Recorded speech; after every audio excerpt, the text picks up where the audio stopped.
Ya, oke. Saya lanjutkan. Nah, seperti yang saya bilang di sebelumnya, pertemuan sebelumnya, atau di video sebelumnya, untuk hari ini saya akan melanjutkan, yaitu terkait dengan voltmeter DC. Nah, ini terutama untuk arus arah ya, untuk instrumen analog yang saya jelaskan ini adalah untuk instrumen pengukuran arus arah, yaitu analog ya. Nah, ini voltmeter DC. Nah, voltmeter, nah umumnya kalau misalnya di sebuah rangkaian ditunjukkan seperti ini ya, ada lingkaran, kemudian di dalamnya ada huruf V. Kemudian ada sebelah kiri ini positif, sebelah kanan positif. Pak, kalau dibalik ya boleh saja. Tapi yang jelas ada positif dan ada negatif. Ini menunjukkan bahwa positif ini adalah probe positif ya, atau terminal dari atau ujung terminal ya, atau probe dari sebuah voltmeter, yaitu positif biasanya yang warna merah dan yang negatif yang warna hitam. Nah, voltmeter DC sederhana, voltmeter DC sederhana ya, yang sering digunakan dalam pengukuran dapat dibuat dengan mudah, yaitu dengan galvanometer dengan sebuah resistor RS ya, atau tahanan batas ukur yang dihubungkan secara seri. Nah, ini kalau kita punya galvanometer, maka voltmeter DC ini akan mudah kita buat. Nah, galvanometer ini bisa dibeli ya. Seperti yang saya jelaskan di materi-materi sebelumnya, bahwa galvanometer dia sensitif terhadap arus. Jika ada arus yang masuk, maka galvanometer ini akan bergerak. Nah, ini yang dimanfaatkan untuk membuat voltmeter DC. Kemudian buat papan skala pada permukaan galvanometer. Nah, kalau kita beli galvanometer, mungkin di sana skalanya belum ada ya, belum ada detailnya, kemudian kita buat sendiri. Nah, jadi supaya nanti kita bisa menggunakan galvanometer itu bisa untuk alat ukur. Nah, salah satunya adalah voltmeter DC. Dihubungkan paralel terhadap beban RL yang diukur. Nah, kita misalnya nah ini biasanya ini beban RL yang diukur ya. Jadi nanti kita milih kayak batas ukurnya berapa, dan nah kalau kita menggunakan voltmeter ya, voltmeter DC yang analog itu kan perlu yang namanya batas ukur ya, kita menggunakan berapa volt. Nah, itu nanti ada kaitannya dengan resistor yang dipasang di dalam rangkaian voltmeter tersebut. Nah, ini contohnya. Nah, ini misalnya di dalam voltmeter DC kurang lebih seperti ini ya. Ini yang sederhana. Nah, jadi di sini nah ini ya. Jadi di sini ada, ini tadi kan hambatan untuk pengali. Kemudian di sini ada voltmeter ya. Kemudian di sini ada arus. Nah, ini ada keterangan. Ini ada RL tadi, beban tadi. Nah, ini ada keterangan. V sama dengan IM kali RS ditambah IM kali RM, di mana V adalah batas ukur tegangan yang diinginkan. Ini adalah batas ukur tegangan yang diinginkan. Kemudian IM adalah arus galvanometer, jadi arus yang muncul dari galvanometer. Ini adalah IM. RM adalah tahanan dalam galvanometer, jadi galvanometer ini punya tahanan dalam ya, yaitu besarnya RM. Kemudian RS adalah tahanan pengali. Nah, seperti ini. Nah, ini ketika menggunakan rumus matematis, yang IM kali RS ini kita pindah ke sebelah kiri, di ruas kiri menjadi seperti ini. Kemudian yang V-nya di ruas kiri kita pindah ke sebelah kanan, jadinya seperti ini. Ya. Nah, kemudian yang V ini kan di sebelah kiri, ruas kiri kan positif. Nah, harusnya di sebelah kanan dia negatif. Ya, kemudian IM dan RL kali RS ini kan di sebelah kanan, ruas kanan ini positif, kalau sebelah kiri kan harusnya negatif. Yang ini IM dan RM ini kan positif, di sini jadi negatif. Jadi setelah dipindah ruas, kemudian dikali dengan -1, sehingga tanda yang di sini yang harusnya negatif dia jadi positif, yang di sini harusnya positif jadi negatif. Nah, seperti itu. Kemudian RS sama dengan, kalau kita mencari RS sama dengan berarti V min IM dibagi RM, V min IM kali RM, kemudian dibagi dengan IM ini. Nah, ini kalau saya tulis, nah ini nanti, nah ini dibagi, kalau untuk mencari RS, IM-nya pindah ke sini. Ini kan sebagai pengali di ruas kiri, di sebelah kanan sebagai pembagi. Nah, kemudian kalau disederhanakan ketemu ini, kan V dibagi M hasilnya ini dikurangi. Nah, berhubung ini ada IM, kemudian dibagi dengan IM yang ada di bawah ini. Nah, berarti kan di sini bisa hilang sehingga tinggal RM. Akhirnya minus RM. Ini ya. Nah, seperti ini. Ini adalah RS. Jadi RS tahanan pengalinya kita bisa tentukan menggunakan rumus ini. Oke, lanjut. Nah, ini ada voltmeter DC, ini multi range. Kalau tadi hanya satu range. Nah, oke. Nah, jadi di sini adalah display ya, ini galvanometer tadi. Kemudian di sini adalah black test lead, ini probe yang warna hitam, ini probe yang warna merah. Nah, di sini R1, R2, R3, R4 ini adalah tadi. Jadi ini adalah selektornya. Ya. Jadi kalau kita di yang dulu sudah saya jelaskan penggunaan voltmeter. Kalau kita menggunakan voltmeter DC, nah di situ kan kita bisa milih ya batas ukurnya berapa. Itu kan menggunakan selektor.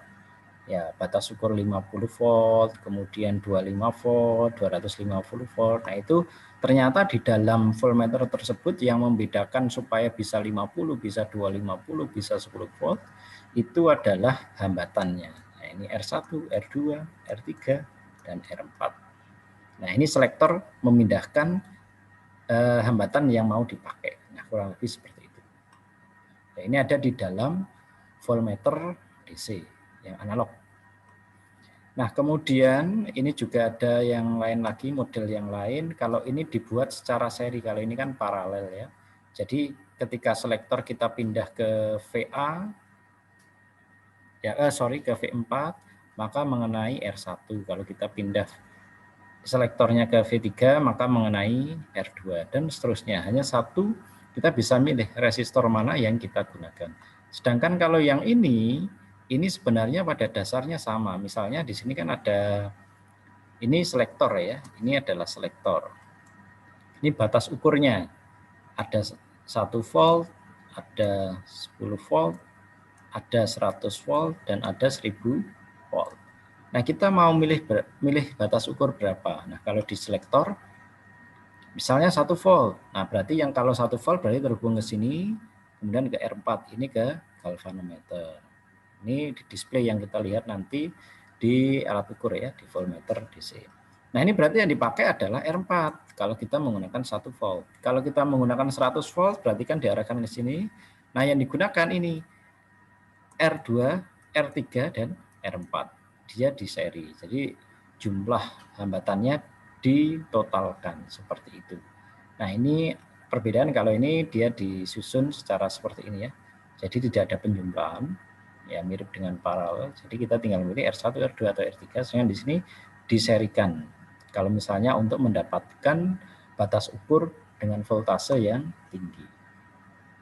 Ya, lanjut. Nah, voltmeter DC. Efek pembebanan voltmeter. Ketika sebuah voltmeter dihubungkan ke suatu rangkaian, voltmeter akan menarik atau menyerap arus dari rangkaian yang diukur. Nah, arus tersebut menyebabkan adanya tegangan jatuh pada galvanometer yang mana tegangan jatuh tersebut akan mengurangi tegangan yang diukur oleh alat ukur, mengurangi akurasi atau ketelitian dari alat ukur. Nah, ini efek dari pembebanan voltmeter.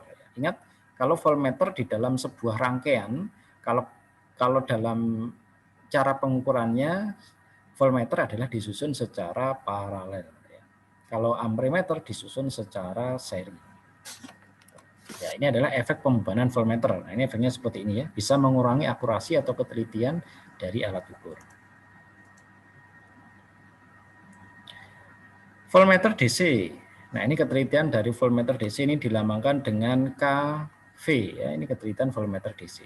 Nah, tingkat ketelitian atau akurasi sebuah voltmeter didefinisikan sebagai perbandingan antara tegangan yang diukur. Oke, saya tandai ya. Perbandingan antara tegangan yang diukur ketika alat ukur dalam rangkaian ini VW ya, terhadap tegangan yang diukur dengan meter terlepas dari rangkaian atau tegangan sebenarnya. Jadi ini tegangan sebenarnya, yang ini VO tegangan sebenarnya, ini adalah tegangan yang diukur, ini adalah VW. Jadi tegangan yang diukur dibanding tegangan yang sebenarnya dikali 100%. Nanti tingkat ketelitiannya berapa persen. Semakin besar persentase tingkat ketelitian, berarti ketelitian atau tingkat ketelitian alat ukur tersebut adalah tinggi. Jadi persentasenya kalau besar berarti tingkat ketelitiannya tinggi. Nah ini ya, ini keterangan ketelitian voltmeter. Di sini ada KV sama dengan tadi ya, VW dibagi VO. Jadi nilai yang kita ukur kemudian dibagi dengan nilai sebenarnya. Di mana VW adalah IM dikali Rin. IM sendiri adalah V0 dibagi R0 ditambah Rin. KV adalah Rin dibagi R0 ditambah Rin. Nah ini kalau secara matematika nanti silahkan dioprek sendiri. Ya ini hanya kalau ini KV-nya dalam bentuk tegangan yang diukur dibanding dengan tegangan yang sebenarnya nanti tinggal kali 100%. Sedangkan ini KV dalam bentuk hambatan ya. Nah, ini Rin dibagi RO ditambah Rin. Nah, ini keterangannya kita lihat di sebelah sini. KV adalah akurasi voltmeter, IM adalah arus galvanometer seperti yang saya bilang tadi. VO adalah tegangan sebenarnya, RO adalah tahanan keluaran rangkaian, Rin adalah tahanan masukan voltmeter, VW adalah tegangan terukur oleh voltmeter yang dibuat.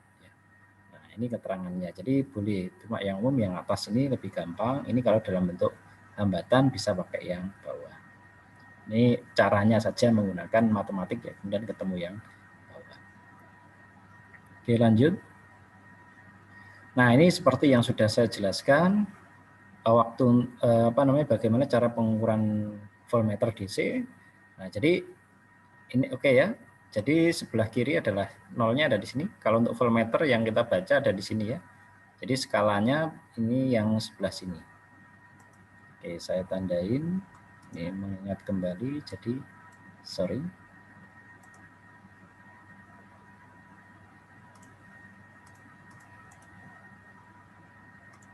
Ya ini ya, ini kalau kita yang saya warna merah ini adalah untuk voltmeter. Nah kita mau pakai skala maksimumnya 10 boleh, 50 boleh, 250 boleh. Nah saya sarankan kalau mengukur usahakan skala maksimum ini sama dengan skala yang dipilih di selektor. Nah itu akan lebih mudah. Kalau selektor itu menggunakan 10 volt, maka di sini nanti kita patokannya yang pakai 0, 2, 4, 6, 5, 6, 8, 10. Kalau kita pakai 50, maka patokannya yang ini ya 0, 10, 20, 30, 40, dan 50. Nah, skala yang dipakai yang atas ya. Nah, oke, seperti itu. Nah, ini kalau misalnya perhitungan, kalau tadi kan nggak perlu perhitungan, kalau misalnya kita menggunakan skala maksimum 10, kemudian di selektor di sini kita pilih 10, nah maka yang ditunjuk jarum ini ya itu nilainya. Misalnya 4 volt, ya nanti di sini, di 4 volt sini. 6 volt ya di sini. Nah, seperti itu. Kalau kita menggunakan rumus seperti ini juga boleh. Ini rumusnya ya. Nah, kalau rumus kita hitung dulu jarum penunjuk berapa. Misalnya di 4. Skala maksimumnya 10. Kali batas ukurnya kita pakai berapa? 10. Ya sudah. Nah, kita hitung tetap kita dapatkan 4. Oke, kesimpulan. Jadi ada 3 prinsip dasar mekanisme untuk mekanisme putar galvanometer. Ada D'Arson valve, ada elektrodinamometer, dan ada iron fan. Voltmeter DC adalah alat ukur untuk mengukur tegangan listrik arus searah yang penggunaannya dihubungkan paralel. Oke ya. Jadi arus voltmeter DC penggunaannya adalah dihubungkan secara paralel. Nah, di sini saya terus menggunakan huruf besar biar tidak lupa. Jadi voltmeter DC ini digunakan ketika digunakan dihubungkan secara paralel. Nah, ini sudah sering saya ulang-ulang ya, jangan sampai lupa nanti ketika praktikum. Ini hubungan paralel terhadap beban yang diukur. Oke ya. Pemasangan polaritas probe voltmeter DC tidak boleh terbalik. Nah, ini diingat-ingat tidak boleh terbalik. Karena akan mengakibatkan simpangan jarum berlawanan arah sehingga akan merusak jarum. Jadi kalau jarum tadi di sebelah kiri, nah di sebelah sini ketika kita kebalik, ya dalam apa namanya cara probe-nya terbalik, maka jarum ini tidak akan bergerak ke kanan, tetapi ke kiri. Ternyata tegangannya semakin besar, dia semakin ke kiri, maka jarum ini akan rusak atau sistem di dalamnya bisa rusak. Nah, seperti itu ya. Jadi jangan sampai kebalik. Jadi kalau probe, kalau sumbernya itu positif, maka probe-nya positif. Kalau sumbernya itu dari arah negatif, dari kutub negatif, maka probe-nya di negatif. Yang keempat, ketelitian voltmeter ditentukan oleh besarnya tahanan masukan atau sensitivitas ohm volt ya, atau voltmeter, sensitivitas dari voltmeter tersebut. Oke, untuk selanjutnya nanti amperemeter akan saya jelaskan di video selanjutnya. Oke, sekian, terima kasih.